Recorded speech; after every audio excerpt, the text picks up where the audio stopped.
అందరికీ నమస్కారం. ముఖ్యంగా ఈరోజు ఈ యొక్క ప్రెస్ కాన్ఫరెన్స్ ఏర్పాటు చేయడానికి ముఖ్య కారణం గౌరవ ముఖ్యమంత్రి వర్యులు రేవంత్ రెడ్డి గారు ఏర్పాటు చేసినటువంటి అధికారులు ఎవరైతే జిహెచ్ఎంసీ మరియు హైడ్రా అధికారులకు ధన్యవాదాలు తెలియజేస్తున్నాం.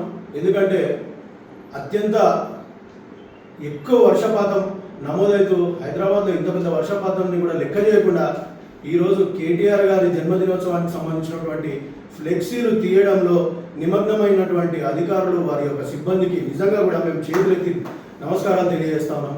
మరి ఎందుకు మీకు భయమవుతుందా? రేవంత్ రెడ్డి గారిని మేము సూటిగా ప్రశ్నిస్తున్నాం. మీకు భయమవుతుందా? ఏమనుకుంటున్నారు మీరు?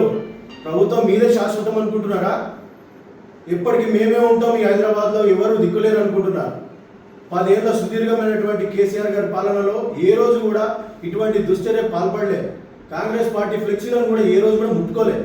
ఈరోజు కేటీఆర్ గారి బర్త్డే సందర్భంగా మా యొక్క నాయకులు కార్యకర్తలు ఏర్పాటు చేసినటువంటి ప్రతి ఒక్క ఫ్లెక్సీని పొద్దున్నే లేవగానే 4 గంటల నుంచి ఇప్పటి వరకు పనిగట్టుకొని మీ సిబ్బంది మీ యొక్క ఏర్పాటు చేసినటువంటి మొత్తం గూండాలు నాయకులు అందరు దిగి మొత్తం ఫ్లెక్సీలు ఎంటబడ్డారు.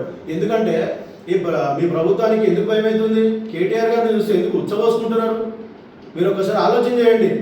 ఎవరినో ఉద్దేశించి మాట్లాడతారే మేము, గవర్నమెంట్ ఎందుకు ఇట్లాంటి దుశ్చర్యకు పాల్పడుతుందో మీరే ఒకసారి తెలుసుకోవాలి.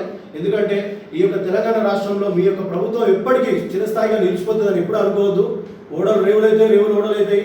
గుర్తుపెట్టుకోండి, రాబోయే రోజుల్లో బీఆర్ఎస్ ప్రభుత్వం కేసీఆర్ గారి ఆధ్వర్యంలో మళ్ళీ రెపరెపరాలతోని జెండా మీరు దయచేసి గుర్తుపెట్టుకోండి. ఇప్పటికి కూడా ఇటువంటి దుశ్చర్యకు పాల్పడొద్దని చెప్పేసి మీకు మా యొక్క బీఆర్ఎస్ పార్టీ తరఫున అందరం కూడా మా కార్యకర్తలు నాయకులం అందరం కూడా హెచ్చరిస్తా ఉన్నాం.